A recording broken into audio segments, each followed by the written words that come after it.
really do hate to talk about this subject because it's a real downer. But then again, we are talking about the Jehovah Witness organization. That is what I'm exposed to out here these days, so they're in my radar, dead center. But anyway, suicides and the Jehovah Witness organization, particularly associated with their members. Now, like I said in many videos before, I'm not of the Jehovah Witness faith. My wife is a lifetime member. Got this fellowship for about a year and a half maybe, and that's when we met and got together and got married, have kids and all that. I am very observant of things, my surroundings, and little social hiccups with people or groups, because I'm a people watcher. I like observing things and not particularly talking to them or anything like that, but taking my own observation from them. And one thing I did notice, I'm going to preface this by saying that I personally was born and raised in a big inner city. So for most of my life, I would say 20 years, I grew up in the hood, as they would say. The bad side of tracks, the other side of the tracks, however you want to call it. Not a very nice place to grow up. I had good parents and a good upbringing that, gave me the confidence to overcome all that and persevere and go out into the world and do what I'm doing now. What I'm saying as far as that is, I was in an environment that you had many reasons for someone to contemplate suicide, either because of bad upbringing, bad abusive parents, or just a toil of what's going on in that environment to a impressionable young person. So if anything, I would say that I should have seen a little bit more suicides in my lifetime living in that environment, and even till now, more incidents of either friends or acquaintances or somebody that knows somebody that committed suicide, and I can name them and put up time, place, and a face to that particular event. In my lifetime, there only has been maybe 2 or 3 instances of suicide that was directly sort of associated with myself. Either I knew the person, or it was a cousin of a cousin, or something to that effect. There was maybe 2 or 3 degrees of separations between the suicide event and me knowing about it. So one was when I was really young, around 9 or 8 years old. There was another boy committed suicide. And so that was in the schoolyard. The gossip in the schoolyard has run around that so-and-so has committed suicide. Real tragic. That was my first instant in the inner city type of environment. The second one was the brother of a cousin, like a second cousin, related by marriage, somewhere in my family. And I really didn't meet that person. I just, sympathize, of course, because that's my cousin's brother that committed suicide. So not really related, but there's some degrees of separation there within me knowing about this instance. And I believe that's pretty much it as far as my, circles of people. Mind you, like I said, I'm in the ghetto where, sometimes situations are bleak. And also I was in the service corps for quite a bit of time, and I was in one of the big conflicts. I won't say which one. So post-traumatic stress disorders and shell shockness, which is the same thing, and, people not dealing with that particular environment, including myself. I don't know anybody that committed suicide in that particular aspect of it. So that's it. 2 in my 4 decades of running around this big ball.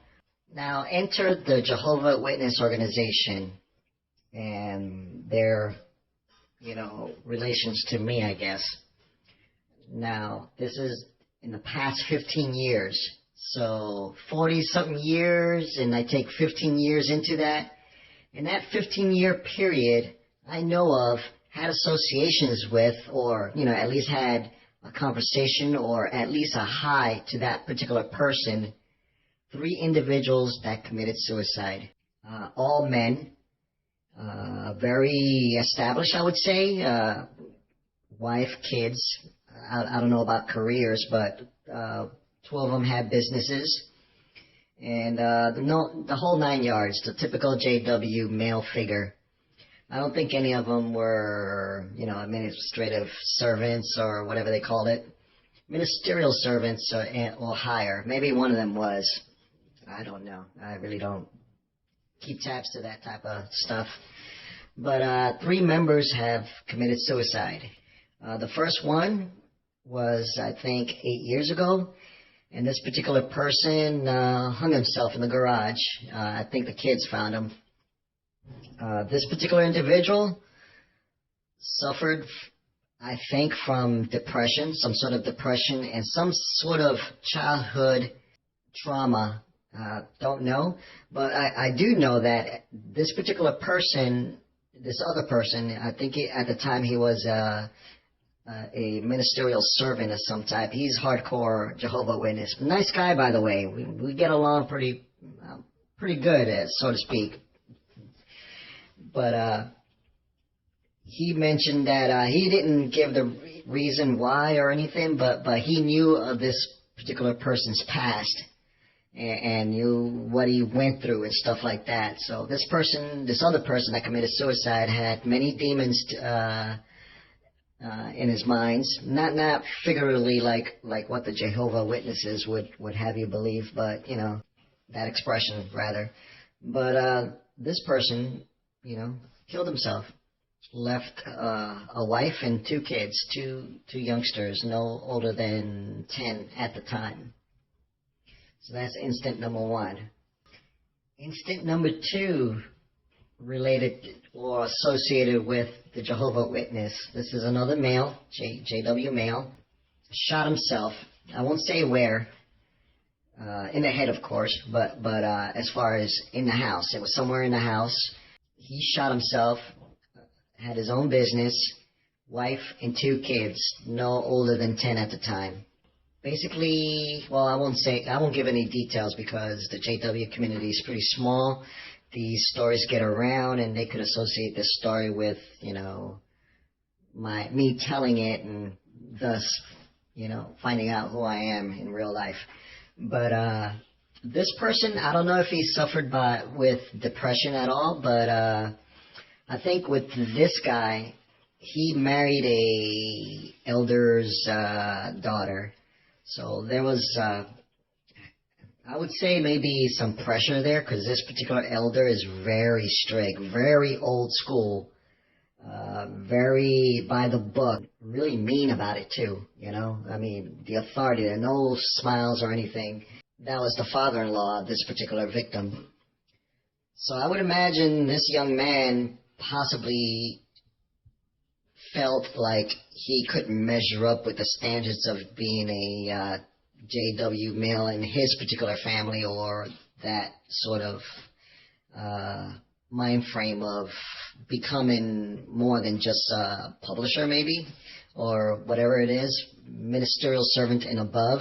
I know the wife is hardcore into it, and she's, a pioneer, associate, or whatever they call it. She's really into it, so maybe there were some rifts between them. Maybe he's not, living up to the JW, image. And maybe his business was not providing enough for the family as well.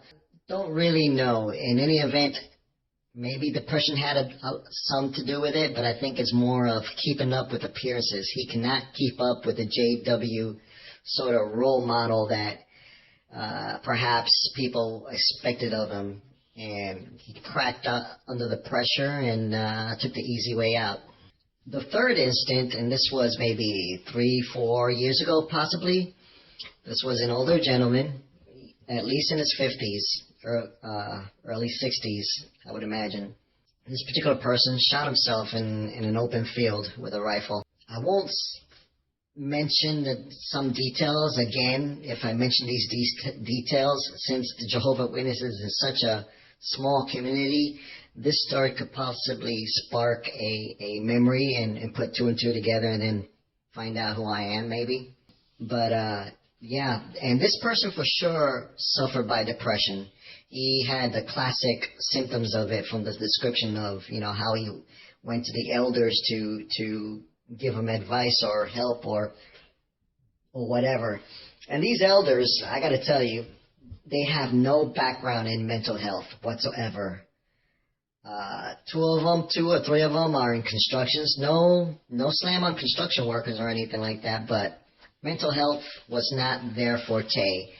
And those guys also had a little bit of baggage or skeletons in their closet, suffering from alcoholisms and things like that. These are more details of, but they're with the JW organization now, and they clean their act up quite considerably, I would imagine.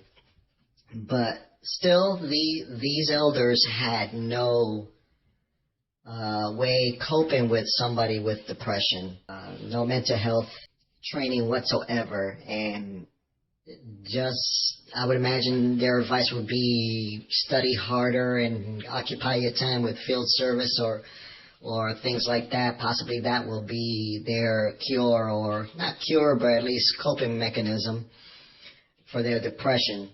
Obviously, it didn't help because we have 3 men that are dead. I don't think any of them were referred to proper medical attention, either with a psychologist, therapist, or that sort of thing, that people that are trained to deal with such matters, or at least, have some sort of way of coping with it. Personally, I think that what makes the high suicide rate more prevalent in the Jehovah Witness organization is that they do not believe in a hell. If you even mention the word suicide to a Catholic or a Pentecostal Christian or whatever, that's it. You are done for eternity, getting, tormented. That's the ultimate thing not to do if you value your hide. But for Jehovah Witnesses, they don't believe in a hell, so if they do commit suicide, their soul just disappears. That flame is snuffed out, and your memories, your physical form, and all that is just forgotten. It turns into dust, and that's it. Game over. I remember I was joking with the wife saying, well, if that's all that's going to happen to me, then there's no point in me converting into Jehovah Witnesses, because, I would gladly just disappear than submit to the will of the governing body if, the JW theology is correct. Yeah, I think the religion just makes it really easy to choose suicide as a coping mechanism to whatever that these members are suffering from. There's no consequences other than disappearing. For many folks, disappearing without remorse or some sort of repentance afterwards, either suffering from Satan or being in purgatory for X amount of time, or whatever the local myth of religion X has out there. There is no such thing in the Jehovah Witness dogma. You just disappear, and people, I guess, would just much rather disappear than face the whatever they're dealing with. It's an avenue, a quicker expressway to get out of what they're suffering in the physical form, whether it be depression, mental health, or what have you. Whatever persuades you to pick suicide as a way out. There's no repercussions of it other than just disappearing, not seeing anybody, falling asleep and never waking up. Theory, on paper, it sounds really easy and really painless to do. And it's a quick solution. Now, I'm talking just theoretically. I'm not condoning it whatsoever, but given a choice, I'd much rather just disappear than being sizzled in the skillet for eternity. So what exactly am I getting at? I mean, this is nothing new for the Jehovah Witnesses. But for me, as an outsider looking in, fly on a wall pretty much because of my relationship with my wife, and her being a full card-carrying member, is that in my lifetime, I only had 2 instances of suicides outside the Jehovah Witness organization. And that's within 20 years, I would say. 15 years with the Jehovah Witness sort of associated with them. And I already know of 3 that I at least say hi to, had that verbal sort of, contact with them. 3 have died. So in the worldly population, or the world's population in general, we have roughly 7.4 billion people on Earth. Jehovah Witnesses only makes up 0.09%. I used a figure of 7 million Jehovah Witness running around in the population of the Earth, and it only makes up 0.09%. And in those 0.09% of Jehovah Witnesses, they outpace the rest of the world in suicides, with the 2 that I know of. As far as me knowing or having some sort of knowledge of people that were somewhat associated with myself. 0.09%, 3 suicides, 7 million Jehovah Witnesses, and then 7.4 billion, and out of that group there, just 2 suicides. The averages are astounding as far as those 2 groups of people there. That's just a little thing to bring up, just to expose people out there as far as the mental state of the Jehovah Witnesses. Not as a whole, but, it's not healthy either.